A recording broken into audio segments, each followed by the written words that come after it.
Baik, Assalamualaikum warahmatullahi wabarakatuh. Perkenalkan, nama saya Wiranto Labosa, saya dari kelompok 3.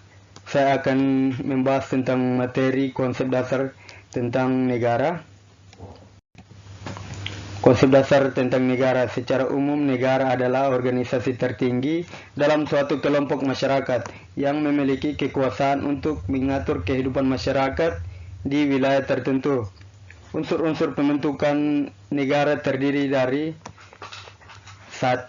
Wilayah adalah bagian dari permukaan bumi yang menjadi batas kekuasaan hukum suatu negara. Wilayah merupakan salah satu unsur konstitutif atau pembentuk negara selain rakyat dan pemerintah berdaulat. 2.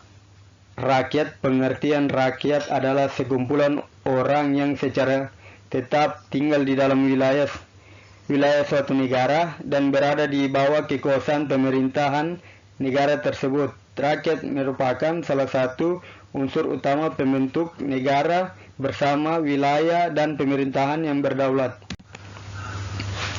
3. Pemerintahan yang berdaulat. Pengertian pemerintahan yang berdaulat adalah unsur negara yang menjalankan kekuasaan tertinggi untuk mengatur dan menyelenggarakan kehidupan bernegara. Pemerintahan ini bertugas mengelola negara demi kepentingan rakyat dan kedaulatan nasional. 4. Pengakuan dari negara lain. Pengertian pengakuan dari negara lain adalah bentuk penerimaan resmi oleh negara-negara lain atas ekstensi dan kedaulatan suatu negara. Meskipun bukan unsur mutlak pembentukan negara, karena unsur utama adalah rakyat dan wilayah dan pemerintahan yang berdaulat. Pengakuan ini sangat penting dalam hubungan internasional. B. Teori terbentuknya negara. Teori ketuhanan. Pengertian teori ketuhanan adalah pemikiran atau pandangan filosofi dan teologis yang membahas tentang ekstensi Tuhan, sifat-sifat yang serta hubungan Tuhan dengan alam semesta. 2. Teori kekuasaan. 4. Pengertian teori kekuasaan adalah kemampuan seseorang atau kelompok untuk memengaruhi atau mengendalikan perilaku orang lain yang baik secara langsung maupun tidak langsung, biasanya dalam konteks hubungan sosial atau politik.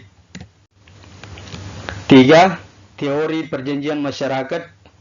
Pengertian teori perjanjian masyarakat. Teori perjanjian masyarakat adalah negara terbentuk karena adanya kesepakatan bersama antara individu untuk hidup dalam suatu tatanan sosial dan menyerahkan sebagian kebebasannya kepada suatu otoritas pemerintahan demi terciptanya ketertiban, keamanan, dan keadilan. 4. Teori hukum alam. Pengertian teori hukum alam. Teori hukum alam berpendapat bahwa hukum tidak hanya berasal dari undang-undang buatan manusia positif, tetapi juga dari prinsip-prinsip moral dan keadilan yang bersifat alami dan melekat pada manusia sebagai makhluk rasional. C. Bentuk-bentuk negara.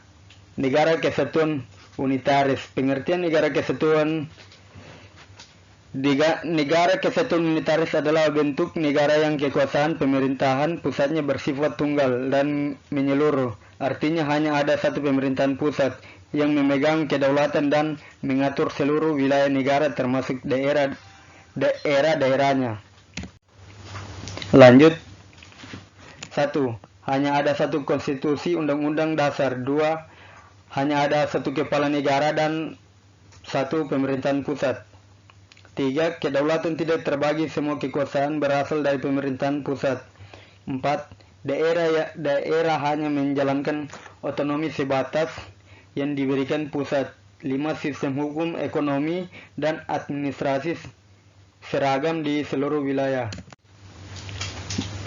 2. Negara Federal Serikat. Pengertian negara Federal Serikat adalah bentuk negara yang terdiri dari beberapa negara, bagian wilayah atau yang bersangkutan bersatu membentuk atau negara, tetapi masing-masing bagian tetap memiliki pemerintahan sendiri yang berdaulat dalam urusan tertentu.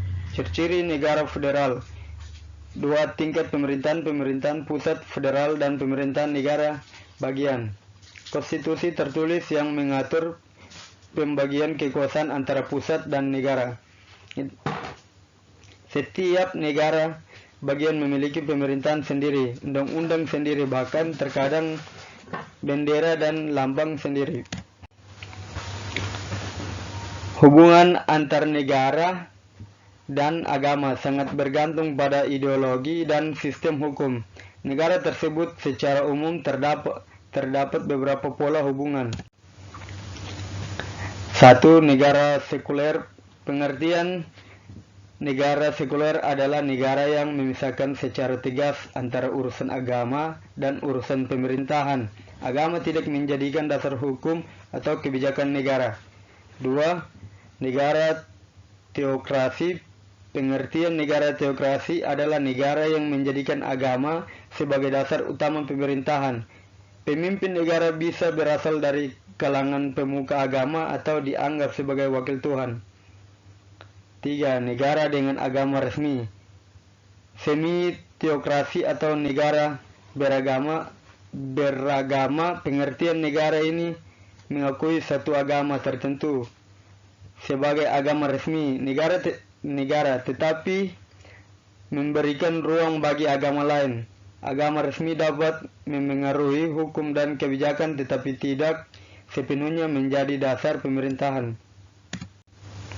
Kesimpulan, kewarganegaraan merupakan hal yang sangat penting dalam kehidupan berbangsa dan bernegara. Melalui pemahaman konsep